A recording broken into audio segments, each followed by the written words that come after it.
অতএব এই টোটাল নির্বাচন প্রশাসন, এই আমলাতন্ত্র, এই আইনশৃঙ্খলা বাহিনী, এই গোয়েন্দা সংস্থা, এদেরকে দিয়ে একটা ভালো নির্বাচন করা সম্ভব কতটুকু সেটার ব্যাপারে আমরা যথেষ্ট শঙ্কিত। ইউনূস সাহেব দেহত্যাগ করতে পারেন, পদত্যাগ করবেন না। যে একটা দলের টিকিট পাওয়া মানেই এমপি হওয়া এখন কখনোই মনে করে নাই যে অন্তর্বর্তীকালীন সরকার নির্বাচন নিয়ে কোনো ঝই ঝামেলা করবে, অথবা যেভাবে আপনারা দেখেছেন বিভিন্ন রাজনৈতিক দল প্রচুর কৃত্রিম টেনশন ক্রিয়েট করেছে অন্তর্বর্তীকালীন সরকারকে স্যাবোটাজ করা, আন্ডারমাইন করা, ছোট করা, হেয় করা। ইউনূস সাহেব দেহত্যাগ করতে পারেন, পদত্যাগ করবেন না। ছায়াযুদ্ধ লাগাবে, রোহিঙ্গা এখানে আমেরিকা চীনের যুদ্ধ বাধায় দিবে, বাধায় দিয়ে ইমার্জেন্সি ডিক্লেয়ার করবে, ডিক্লেয়ার করে উনি সরকারের মেয়াদ কন্টিনিউ করবে। এই ধরনের বহু আলাপ এখানে চলেছে গত 1 বছর। আমরা বরাবরই বলেছি প্রফেসর ইউনূস সাহেবের যে বক্তব্য, উনি গত বছর সেপ্টেম্বরে যেটা নিউ ইয়র্ক টাইমসে জাতিসংঘের অধিবেশনের সাইডলাইনে দিয়েছেন, সেইটাই কি আমরা বিশ্বাস করেছি। ডিসেম্বর 25 থেকে জুনের 26-এর ভিতর নির্বাচন হবে, এবং উনি ওনার কাজ দিয়ে বারবার সেটা প্রমাণ করেছেন। অতএব নির্বাচন নিয়ে আমাদের মধ্যে এই শঙ্কাটা কখনোই ছিল না। নির্বাচন নিয়ে আমাদের যেখানে শঙ্কা সেটা হচ্ছে যে নির্বাচন কমিশনের একটা ভালো নির্বাচন করবার সক্ষমতা আছে কিনা। শুধু নির্বাচন কমিশনের না, এই রাষ্ট্র 2001 সালের পরে কোনো ভালো নির্বাচন করে নাই। 2008-এ সামরিক বেসামরিক প্রশাসনগুলি একটা ইলেকশন ইঞ্জিনিয়ারিং করেছে। আপনারা জানেন 111-এর নির্বাচন কমিশন বর্ডার ডিলিমিট করেছে, সীমানা পরিবর্তন করেছে।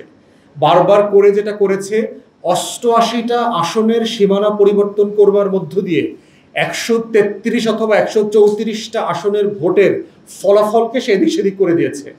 সো এই ইলেকশন ইঞ্জিনিয়ারিং করে দিয়ে বিএনপিকে পরিকল্পিতভাবে হারানো হয়েছে।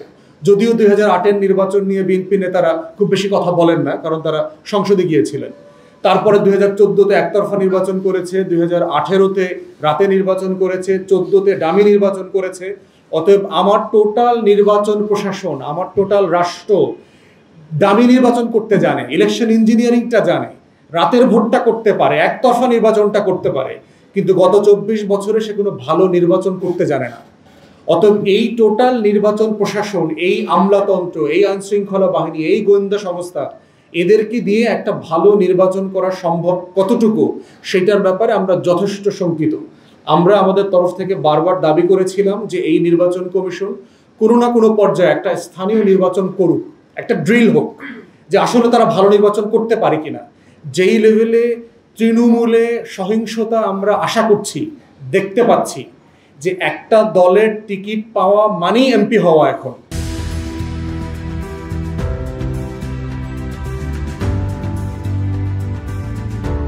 এই লেভেলে চলে গেছে বাংলাদেশে। কোনো সময় একটা ভালো নির্বাচনের আগে একদলীয় সুপ্রিমেসি আমরা কখনো দেখি নাই। প্রথমবারের মতো আমরা দেখতে পাচ্ছি যে একটা দলে 8জন 10জন সিরিয়াস ক্যান্ডিডেট আছে, যারা সবাই শত শত কোটি টাকা ডিপ্লয় করতে রাজি আছেন, যারা সবাই শত শত গুন্ডা পান্ডা বদমাইশ মাস্তান দিয়ে গুন্ডামি করবেন আগামী দিনে। এই বাস্তবতা আমরা দেখতে পাচ্ছি। তাহলে সেইখানে এটা নিয়ন্ত্রণ কিভাবে করবে? দল চাইলেও পারবে না। দলের সিনিয়র লিডারশিপ অনেক আন্তরিক, আমরা জানি পার্সোনালি, অনেক করে চাচ্ছেন, কিন্তু নিয়ন্ত্রণ করতে পারছেন না তৃণমূল, সরকারও করতে পারছে না। যেই লেভেলের ফৌজদারি অপরাধ হচ্ছে রাজনৈতিক প্ররোচনাতে, অন্তর্বর্তীকালীন সরকারের প্রশাসন, পার্টিকুলারলি স্বরাষ্ট্র মন্ত্রণালয় এটাকে নিয়ন্ত্রণ করতে পারছে না। নির্বাচন যত ঘনিয়ে আসবে এই নির্বাচন কেন্দ্রিক সহিংসতা ঠিক তত বাড়বে। অতএব সেই বাড়ার বাস্তবতায় আমরা এটা সমাধান দেখতে পাচ্ছি না। এই নির্বাচন কমিশন দেখবেন যে নির্বাচন সংস্কার কমিশন যে প্রস্তাবনাগুলো দিয়েছে সেগুলো পর্যন্ত তারা এখন বাস্তবায়ন করতে চায় না। তারা সরকারকে বলেছে পরের নির্বাচন কমিশন করবে, এবং তারা খুবই নিম্নমানের কিছু প্রস্তাবনা দিয়েছে। এই রঙিন পোস্টার করা যাবে না, লিফলেট করা যাবে না, হাবিজাবি এইসব বলছে।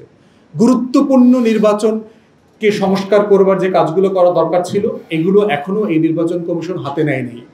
হালনাগাদ করা ভোটার তালিকার ব্যাপারে এখনো প্রচুর কাজ বাকি, এবং বিভিন্ন এলাকাতে আমরা শুনতে পাচ্ছি কমিশন হালনাগাদ করে চলে আসছে, বাট হাজার হাজার লোক এখনো ভোটার হয়নি। এই বাস্তবতাগুলো আছে। নির্বাচন কমিশন বলছে অক্টোবরে 30 তারিখ না যেন 31 তারিখে যারা ভোটার হবেন তারাই ভোট দিতে পারবেন। আমরা মনে করি এটা মিসগাইডেড এবং এটা ঠিক না। গণ অভ্যুত্থানের বাস্তবতা হচ্ছে যে আপনি কাউকে বৈষম্য করবেন না, কারো প্রতি অন্যায্য কোনো আচরণ করবেন না। যে তারিখে নির্বাচন কমিশন নির্বাচন দেবে ঠিক ওই তারিখ সকালে যে ভোটার হবে তাদের সবাইকে ভোটার করা সম্ভব। এটা ডিজিটাল ব্যাপার। আমার বয়স এখন 16, আমার বয়স কোন বছরের কোন দিন 18 হবে এটা আমিও জানি, আমার বাপ মাও জানে, নির্বাচন কমিশনও জানে, কারণ এনআইডি করা আছে তো, স্কুলের কার্ড আছে তো। আপনি অ্যাডভান্স হালনাগাদ করেন, কি সমস্যা আপনার এটা করতে? কেন আপনি তরুণরা যারা লাখে লাখে এই গণ অভ্যুত্থানে অংশগ্রহণ করেছে, সেরকম 3 মাসের ব্যবধানে লক্ষ লক্ষ তরুণরা ফেব্রুয়ারিতে গিয়ে ভোটার হবে, কেন তাদেরকে বঞ্চিত করবেন? অতএব আমরা আমাদের জায়গা থেকে দাবি করছি, নির্বাচনের যেই দিন আপনারা ঘোষণা করবেন সেই দিন সকালবেলা যারা যারা ভোটার তালিকায় অন্তর্ভুক্ত হওয়ার মতো থাকবেন, 18 বছর হবে, তাদের সবাইকে ইন অ্যাডভান্স ভোটার কার্ড করে দিতে হবে, আপনার ইস্যু করে দিতে হবে।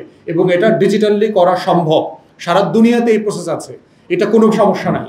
ইংল্যান্ডে আমরা যারা ধরেন একসময় লেখাপড়া করেছি, ন্যাশনাল ইন্স্যুরেন্স কার্ড বলে, এনআই নাম্বার আর কি, যেটা দিয়ে আপনি ট্যাক্স পে করেন, এইটার একটা বয়স আছে, 14 বছর বয়সে, 16 বছর বয়সে, মানে বাচ্চারাও পাবে, অ্যাডাল্টরাও পাবে।